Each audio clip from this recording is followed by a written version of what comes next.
Welcome to Chillin' 101. We hope this video helps.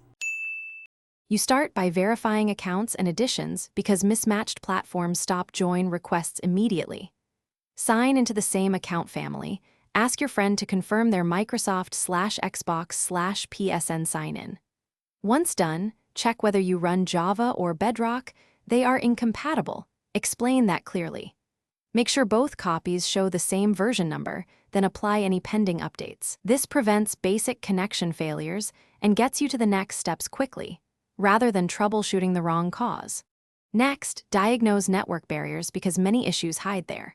You should check NAT type on consoles or routers. Open NAT lets players connect while strict can block them.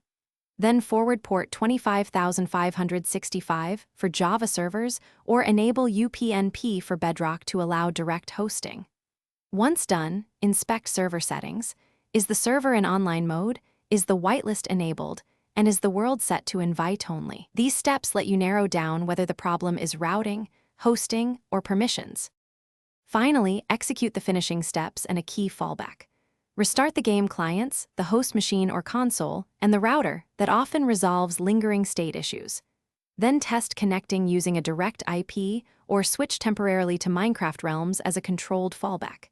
If problems persist, check firewall and antivirus rules and collect logs, screenshots, and exact error messages for deeper debugging. If nothing works, relay those details to support or a tech-savvy friend so you can pinpoint the root cause. Thanks for watching. Consider subscribing if we helped you.